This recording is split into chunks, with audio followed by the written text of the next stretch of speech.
Hey guys, it's Bren, and I have a not very exciting update for you, but I wanted to jump on and tell you about this pretty horrible experience that I had recently. I will do kind of a general life update towards the end of the video, but there's not that much going on, so my life is kind of boring right now. But I have to tell you what happened to me at the dentist. And I really want to know if any of you have experienced this, or if you know anyone who's gone through this, or if anyone out there is a dentist or works at a dental office, like I could use your feedback, I guess. It's not something that I knew could happen until it happened to me. And I wish that I had known that this was something that could happen because I may have handled things differently.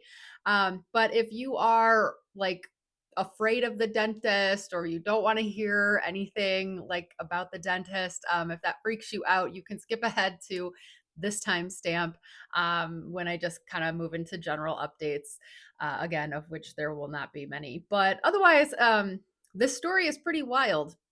Right now, it's been 2 weeks since I've been to the dentist, and half of my tongue is still numb with no taste, absolutely no taste going on that half of my tongue. And I'm basically in hell. It's awful. What happened was my dentist hit my lingual nerve, the nerve that goes to your tongue, with the lidocaine needle when he was numbing me for a routine filling. And apparently, this can happen. I'll get into how awful it is later, but I guess I'll tell you the story first. So, I've been going to this dentist for like 20 years. He's an hour away from my house. And by the way, before I get started, I should probably give the disclaimer that I have a little bit of a lisp because it's hard to talk. Half my tongue is numb. I've gotten better at it over the past couple of weeks, but it also kind of hurts to talk because I think I'm using different muscles than normal in a way. And under my tongue, where it like connects to the bottom of my mouth, it like kind of gets sore if I talk a lot. But I haven't talked today much, so I think we'll be okay. But I also bite my tongue sometimes when I'm talking. So you may in this video see me bite my tongue, or I may just like slur a little, or like, I don't know. Sometimes I just get kind of tongue tied. So that's fun, especially since I speak in public speak for my job all of the time. But we'll see. So, anyway, continuing on. I've been going to this dentist for 20 years, not because like he's amazing or anything, but just like he's always been fine. And it's not that far to drive, it's an hour each way. But usually I go and I do some shopping out that way, whatever. And just finding a new dentist gives me a lot of anxiety. So I still just go out there.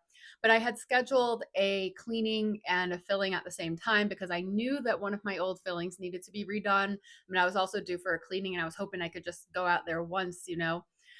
So I go in and the filling is first, which is weird. And just like normal, he gets the needle ready. And I've had a lidocaine needle many times. So it's usually not a big deal. I mean, it's never pleasant. It's never awesome. And I'm not someone who's afraid of needles at all. It always hurts a little, but I'm a big girl. So I just grin and bear it. But as he's injecting, all of a sudden, I mean, there is just a horrible pain. It's so bad. It's never felt like that before. And I have an involuntary reaction where my whole body just seizes up. I mean, it was beyond my control. And he immediately knew what happened. He said, "Oh, hit the nerve." But he did not stop what he was doing. He kept injecting, he kept the needle in. I remember thinking I was a little surprised at how I had just acted that he didn't stop what he was doing, because that would just seem to be like what you should do. But I also had no idea what had just happened, and I didn't know the implications of hitting the nerve and what that could mean.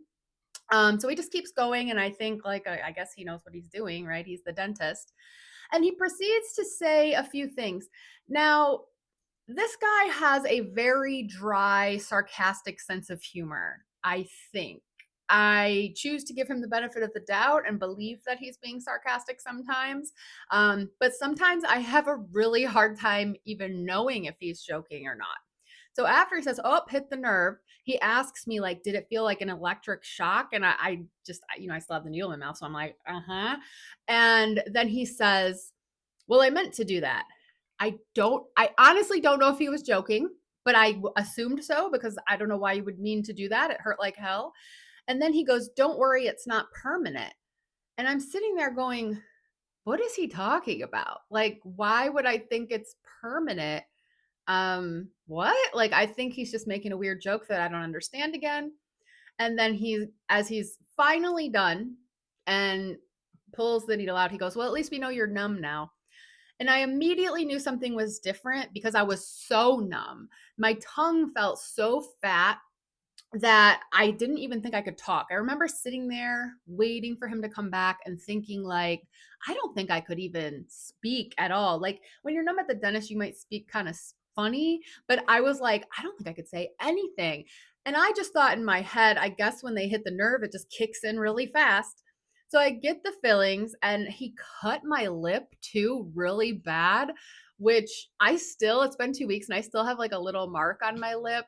So that's kind of crazy, but I wasn't mad about that. I mean, it happens, I guess, but the reason I mention it is like maybe he was in a hurry. I don't know. And then I go get my cleaning, and we find out during my cleaning I have more work I need to get done. So on my way out, I schedule more appointments for other stuff that I have because I have bad teeth. When people tell me they're jealous that I have 20/20 vision and don't need glasses or contacts, I always reply with, "Well, yeah, but I have horrible teeth. So, you win some, you lose some in the genetic lottery." And then I go home and I leave that office and I saw him, at two different points because I saw him for the filling. Then I went and got my cleaning. Then he comes back to discuss the more work that I need, and I left that office and at no point did anyone explain to me that because he had hit my nerve, like I might not, the lidocaine may stick around or, what I mean? Like I might still be numb. And so I run some errands. I drive all the way home. And like after 5 hours, I was still numb. So I started Googling, like, how long does it take lidocaine to wear off? 1 to 3 hours. So then I'm like, how long does it take lidocaine to wear off if they hit the nerve? And this is when I find out what has happened to me. And I did notice that my teeth were starting to hurt that he had worked on. So I was like, the lidocaine was wearing off, but my tongue was still totally, totally numb and fat feeling in my mouth with no taste, no sensitivity to hot, cold, just dead tongue, right? It's a horrible feeling. So I'm up till like 3 in the morning that night researching this, and I get deep into like a Reddit hole. I'm in the dentist Reddit thread where the dentists are talking to each other about what to do if you do this to a patient and how not to get sued. They're all just concerned with getting sued, which I think is crazy because, first of all, they have malpractice insurance. It's not like they're paying it out, but they're just talking about how you should be really nice to the patient so they don't sue you and stuff. And I'm like, if this is permanent, this is a debilitating, life-changing injury. You should get some money. Like, oh my goodness. But anyway, it can be permanent in some people. So what I learned is that it usually takes like 8 to 12 weeks to heal. It can take 6 months. After 6 months, it's considered permanent, although some people will continue to heal like years later, but nerves heal very slowly. And so you just really don't know. But if you get to the 6 month mark, it's probably permanent. However, an oral surgeon can help you. In some cases, there are oral surgeons that like specialize in nerve repair. And so you should get to an oral surgeon before you get to the 6 month mark because it's much more likely that they could help you prior to that, right? I also learn that the dentists are saying to each other that if you do this to a patient, you should stop what you're doing. Stop injecting. It's starting to hurt because I'm talking. But anyway, and clearly my dentist did not do that. And again, didn't explain to me what happened or anything. So I'm kind of perturbed, right? So I call him the next day. I'm crying and stuff. Like it was a horrible night because I just don't need this with everything going on with my dad's cancer and all of this and that. And it's just like, it's just been a really bad year. And I was very concerned about this. But I call the next day. I asked to speak with him. I tell the receptionist, like, still numb. He calls me back and he's like, yeah, so we hit your nerve. Yeah, I was there. And he's like, so it's just gonna, it's gonna take some time to heal. And I had two main questions for him. I wanted to know, like, how long do you think it's gonna be? And when do I need to follow up with you? Like, if it doesn't get better, when do I need to be concerned? When do we need to take further action? So he's like, give it a week, a week. Again, it's been 2 weeks now. Still a major problem. Give it a week, he says. I'm like, okay, so in a week, if it's not better, should I call you back? And he doesn't really answer that question. He's just like, is it any better than when you called earlier? I'm like, 2 hours ago? No, it is no better than 2 hours ago. You don't understand. It's completely numb. And I said, I last night my lip might have been tingling and now my lip's not really tingling anymore. Like I wasn't even really sure, but he's just like, okay, so see, it's getting better. Like he just wanted to hear that there was some improvement, even though I wasn't even sure I could say that there was improvement. I wasn't even positive. He's like, okay, yeah. And I'm like, okay, but if it's not better, like when should I call you back? And he goes, look, you're not 80 and diabetic. So, you're relatively young. It should heal. It just takes time. And I go, okay. When should I call you back though if it's not healed? And he goes, well, you can call, but really just got to give it time. So basically, like, you can call all you want, but there's nothing we can do. Now, the reason I kept asking, when do you want me to follow up, is because I've been up all night reading about how they should refer you to an oral surgeon at a certain point, and you don't want to wait too long. So, in my mind, now this is pretty much negligence because he has thrown me to the wolves and essentially told me not to call back. Or that there's nothing he can do, when really he should be, even if he doesn't want to like scare me by suggesting an oral surgeon, or even if he doesn't think it's that serious, which the impression that I got from him is like it's not that serious, right? um he should still, I would think, just for peace of mind, to just know that I was better after you did this to me, you'd want me to follow up. But even if he doesn't want to mention oral surgeon, I would still think that he would say, you know what, if it's not better in 2 months, if it's not better in 3 months, call me back, something, right? And I don't think that he recalled in that moment that I needed to come back for another filling or anything like that. And I don't think he knew that I even scheduled that. So I don't, because he didn't mention anything like that. He was just throwing me to the wolves. He was, it'll be better. Don't panic, whatever. Right. So I, not happy about the whole thing, but I got off the phone because I was just like, okay, well, there's nothing else to say. So it, again, it's horrible. Now, I will say, touch wise, when I touch my tongue, there is maybe 10% improvement, but most of it happened in the first like 3 days or so. And then after that, I'm really not feeling like it's improving. Like I got a little bit of feeling back in the first 3 days because I had a lot of tingling, like fizzy tongue, I called it. I can feel when I touch it now, but it doesn't feel normal. It feels very fizzy, kind of like if you were numbed at the dentist and it was just starting to wear off and you could kind of feel, but it's like sparky feeling, right? I have that. It's very annoying. Um, but again, most of that occurred in the first like 3 days, and now I feel like it's stuck. And every morning I will think it feels a little better because I haven't been using it, but then the more I talk throughout the day, it feels worse. I also don't know, sometimes day to day, I'm like, is it improving or am I just getting used to it? You know what I mean? Because there's some of that. But I think the worst thing is the fat feeling. My tongue's not fat, it's not swollen. But you know how when you're numb, it feels fat. I feel like I should have a bulge or a bump or something on the bottom of my tongue. It feels swollen on the bottom. And that's what makes me keep biting it. And that's what makes it hard to talk. And that's just kind of the annoying feeling that every waking moment I'm noticing. It's horrible.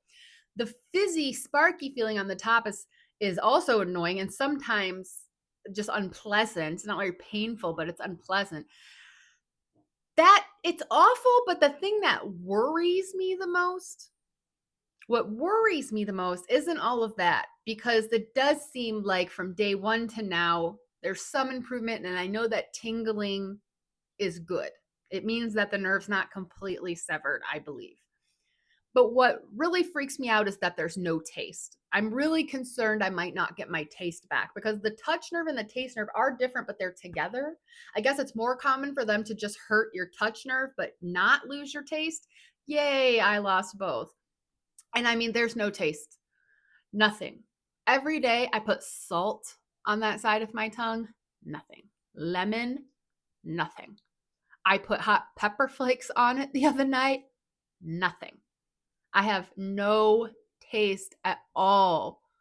And I tell you what, you don't realize how much you really taste with your whole mouth until this happens. The other day I was drinking a beer and I have the Untapped app on my phone where you can like rate the beers, and I went to log it and I went to rate it, and I realized I really had no idea what I thought about it because I had drank half of it and I wasn't even tasting it. I had to really consciously make an effort to like drink some, put it on just the working side of my mouth and think about how I felt about it before I could rate it. And then also it kind of hurts to eat, and it's just depressing to eat now because of this. And just a weird thing too is you don't think about this and you don't realize it, but when you're eating like anything, your tongue is always like working to kind of move the food around. And like if you get food in between your cheek and your teeth or something, your tongue just swipes it out and you don't think about it till your tongue doesn't work. It's really miserable. And so if this was permanent, I guess like 80, everything I'm reading is like 80% of the time it will heal, but that means 20% of the time it's permanent. And oh my God, I can't imagine. I wouldn't wish this on my worst enemy. It's so terrible. The other thing that's really terrible is that I have toothaches and like all my teeth on that side. So I've read that this could be referred pain because I was worried at first. I'm like, oh my gosh, like that's where I had work done, and there were two of my teeth on that side that we did stuff to. And um I was like, is the dental work bad? But it could be referred pain because your nerves are kind of screwed up, I guess. And so I have like toothaches in all my like several of my teeth. But I will say the one tooth where I got a big filling, when I bite down, it hurts really bad, like when the filling is too deep. So did he drill too deep? Is it a bad filling? Am I going to have a root canal in that tooth now? Like this was just a nightmare dentist appointment. Cut lip, hit nerve, potentially a bad filling. 2 weeks later, my teeth are hurting. My tongue's still numb. If I could go back in time, I would tell myself, do not go to this dentist appointment. All bad things will happen. So anyway, I called this Monday, like yesterday, actually. I called to cancel the follow-up work because I let the lady on the phone know I don't want to get anything else done until this is resolved. I mean, what if it happened on the other side? You know what I mean? I'd be screwed. I couldn't eat or talk, and that's just the kind of thing that might happen to me. Um, and so, I canceled and I said, can you just let him know? I don't need him to call me back at this point. I believe I just need to give it more time. But I just want to let him know, if you could pass along the message, that I have very little sensation still and no taste. And if he thinks that he needs to talk to me, call me back. Otherwise, I'll follow up with you in the future. And she was like, okay, I'll give him the message. He never called, of course. I didn't think that he would. But I wanted him to know, like, I gave it a week. You know what I mean? Because I just don't think he's taking it seriously enough. And then I read on Reddit that like lion's mane mushroom could help you, but I don't want to start taking any new supplements without talking to my doctor. So I charted my like primary care doctor and told her what happened. And she wrote back with more compassion and concern about the situation than the dentist who did it to me. I don't know. Anyway, that is the story. So yeah, I'm just reading it out, but so terrible. So terrible. Okay. Well, now that I got that out of the way, and again, if any of you are work at a dentist office, please let me know. If any of you are in Northern Illinois or Southern Wisconsin and love your dentist, let me know. I think I'm in the market for a new one after this, and I do need to get some work done. But let's just move on, and I'll tell you what else is going on in my life. It's really boring. There's really not much. Uh, so my dad's prognosis, I told you in my last video, we were pretty excited because his latest scans showed like the cancer was not present anymore. It's not to say that it's totally gone, but it's not viewable on a scan anymore, which is Very, very good. Better outcome than we expected. Really good progress. The bad news is that because this type of cancer comes back very often and it comes back worse, he has to stay on chemo for the rest of his life, most likely. And we thought it was just going to be once a month, but it's still every other week. He still has to be on chemo every other week, probably forever. And that really sucks. And I know he's really depressed about it because it makes him really sick. It's a little more flexible. They'll work around like vacations or something if they need to, but it still really kind of stinks. So it's like good and bad news. More good than bad. Like it could be worse, but it's kind of crappy, you know. Um, and chemo is just hard on you in general. It's concerning, but for now, like, you know, could be worse. So my mom, though, was in the ER this weekend because, well, she thought she had food poisoning. She wouldn't go to the ER for like days. And then finally she did, and it's diverticulitis. So she's on antibiotics and stuff, but that was also no fun, just scary stuff going on.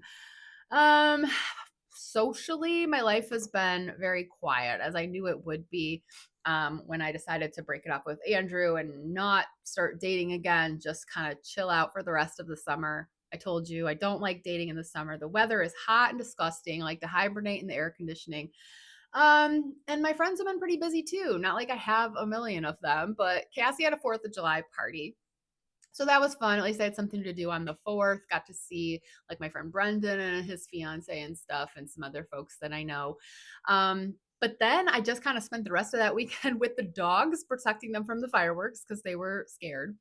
Last week, my friend Smitha, which is the girl I met on Bumble, she came into town and stayed with me. Hadn't seen her in a while. That was fun because we went to Brewery X, and then we had dinner, and then we got cocktails. So it was good to be out again. And it was an unusually cool day. So it was nice to get all dressed up, but I actually got to wear a little sweater and stuff. And it made me think like, okay, when fall comes around, I think I'll be ready to date again because I enjoy the vibes of this cooler weather. But now it's like freaking hot again. So Saturday night, I went out with Robin. We had drinks. We had some good laughs. Robin's very funny. I hadn't seen him in a while either because he also had a tooth pulled and was like, then he got dry socket and stuff. So we were just bitching about our dental work basically. But he also was like laid up for a while with dental problems. And like, other than that, I mean, there hasn't been much trivia, family stuff, whatever. Um, what else? Mercury is in retrograde, which, if you don't know what that means, I didn't either like 2 months ago. But you see one Instagram psychic just for giggles, and now Instagram thinks that all you want to see is like tarot card readers and astrology nuts on your reels. And so I've learned that Mercury retrograde means all of your exes are going to come back, especially when it's in your sign, which it is. It's retrograding in Leo. I am a Leo sun and rising. So it should be hitting me quite hard, but I don't know what exes are going to come back, you know? Like, I only have a few real, I mean, in the past decade, it's really just been Pete and Ian, and Pete's married, and I think Ian is still, yeah, I said that. And I think Ian is still seeing the older woman that he was seeing last I heard. So unless it's just someone I kind of barely dated, and I don't want it to be Andrew, um, or someone that I was seeing over 10 years ago, I don't think I have any exes that are going to come back around, which is a good thing. And I don't believe in any of that anyway, but I don't know. I don't know. So, sometimes there are some coincidences, but yeah. Um, Andrew, I don't know how much I should say, but I think I kind of alluded to the fact that in my last video that when I broke it off with him, he took it very poorly. I also don't know if he was actually upset about losing me or just upset that he was going to be embarrassed, because when I broke it off with him, all he kept saying was, I'm so embarrassed. I'm so embarrassed. All of my friends are going to say, I told you so. And I was like, what are you talking about? And he's like, well, all my friends told me that you and I were moving too fast, and that, we should take it easy because you were the first person I dated. And I told them to shut up. They were wrong because you were the one and we were going to be together. I was like, why did you tell them that? We weren't even in a relationship, you know what I mean? And now I know his friends were telling him the same thing I was telling him, which is basically like, slow your roll. This is the first person you've dated since your 20-year marriage ended, you know? But now he just seemed mostly really upset about being embarrassed in front of his friends, I guess. So I don't know. But like there was more that happened after I filmed that video. Um I'll just say this. I got a lot of long text messages late at night.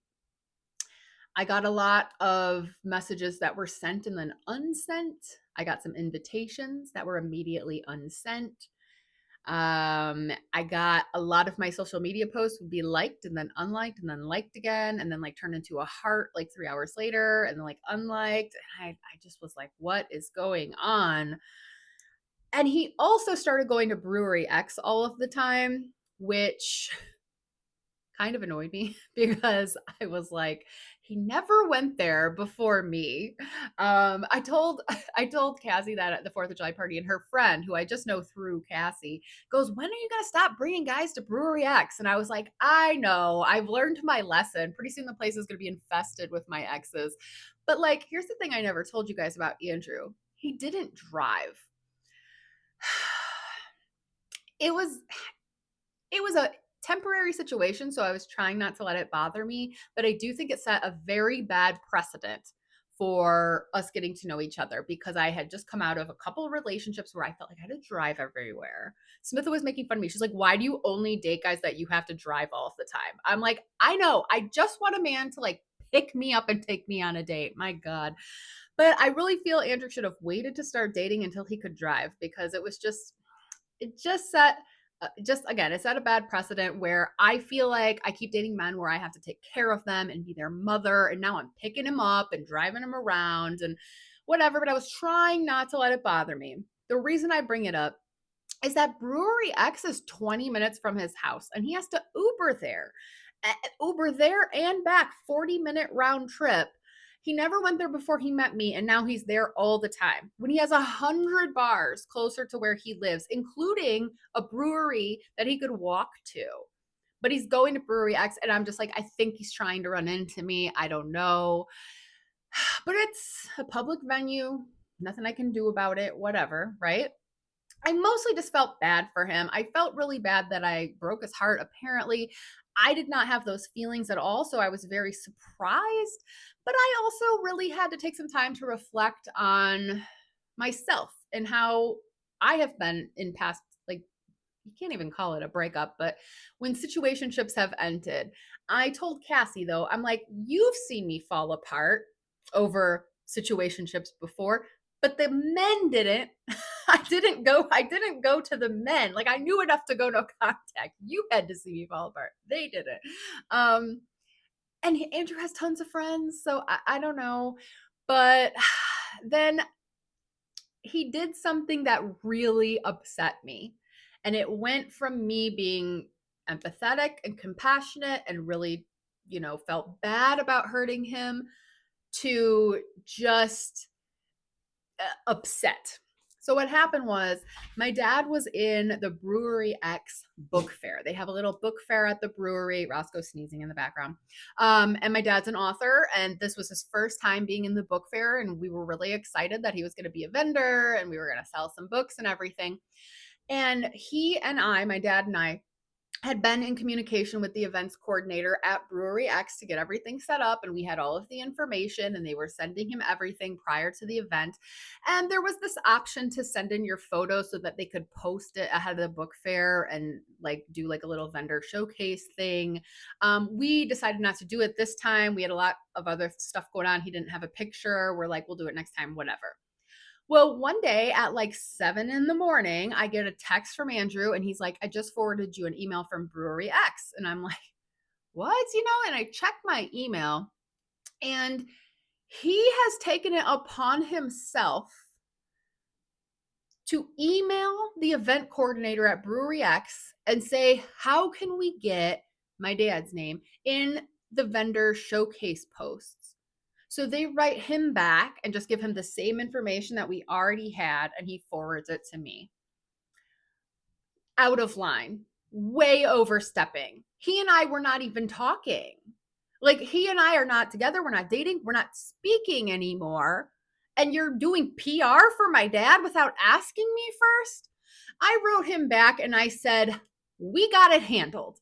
We have all the information. We are already in communication with her. And I don't want it to seem like we are bugging her or annoying because we are contacting her with the same question from multiple email addresses. Because I am afraid of that. It's like his first time and you have to be invited to participate. Yeah, so I don't want to become like the annoying ones. But I'm just like, that's a little crazy, right? Like he could have just texted me and asked like if I had seen it or whatever, but to just email them without even talking to me first, then I was upset.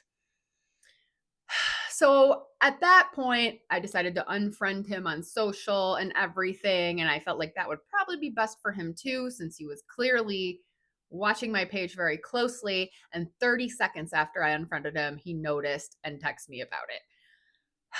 I wish him the best. He was a very, very nice guy. But as I said in the last video, he has a lot of work to do. He has a lot of self work and he doesn't see it. But one day he'll look back, just like I do, looking back at myself over the years. And I see, yes, yes. I wish him the best. I really do. I didn't mean to like rag on him or anything, but that's how that ended. And part of the reason that I am not looking to jump back on the dating websites anytime soon. It's just can be very anxiety inducing.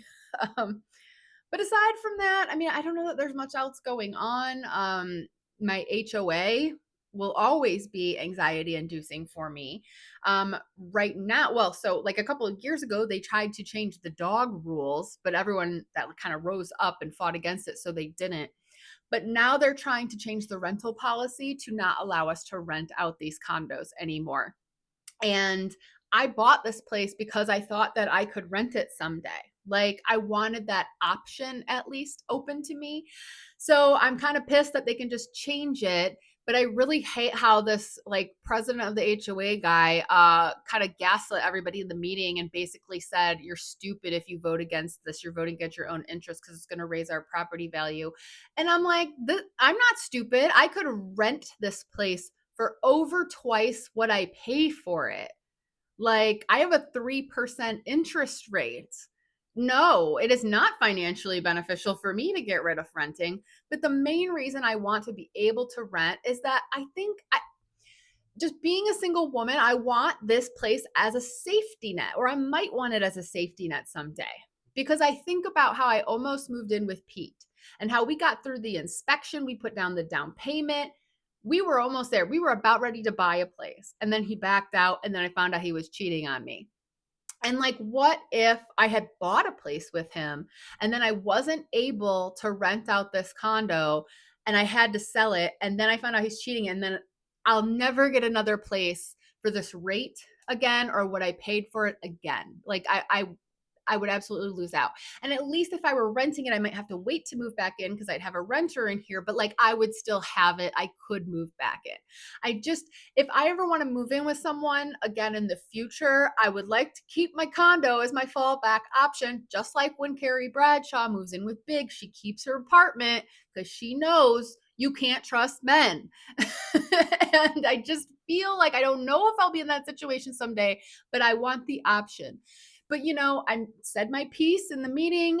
They asked for feedback via email afterwards. They're doing a vote on it 1 week from today.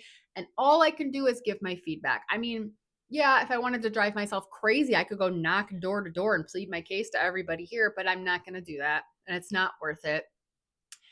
And I have to tell myself, you've done what you can do. It'll be what it can be, or what it will be. Yeah.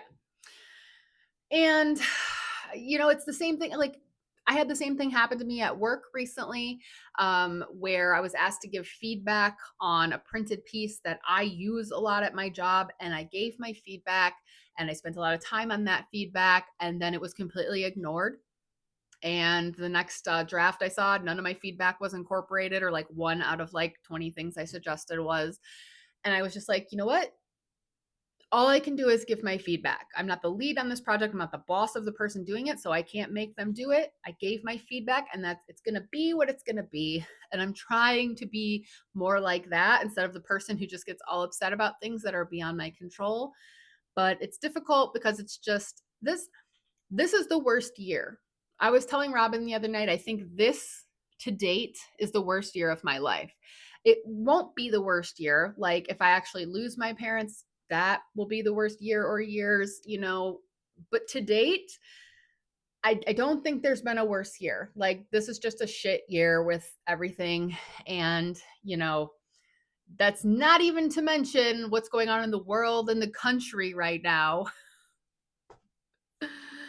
I only have room in my brain for so much. But anyway, that's it. I'll leave it there. It's been 40 minutes. And I'm sorry that this was kind of a boring update, and half of it was about a dental procedure. But do let me know if you have ever heard of this happening or know anyone or whatever. Like I said, if you work in a dental office, like curious to see it. You know, do you have any remedies for me, any suggestions, or just I would like to know if this has ever happened to anyone, like how long did it take before you started to get some feeling back, some taste. And I wish this upon none of you. It is truly truly awful, but I'm very surprised that I made it through this video and I didn't majorly screw up, though I did bite my tongue once and mess up my words a couple of times. But like for the most part, but it's not because it's better. It's just I'm getting better. If I would have filmed this 2 weeks ago, it would have been like trust. But anyway, okay. I'm gonna go walk the dogs and try to relax for the rest of the night. I guess that's it. Yeah. All right. Well, when I have anything to update you about, I will come back and update you. At least my nails are cute, right? All right. Talk to y'all later. Bye.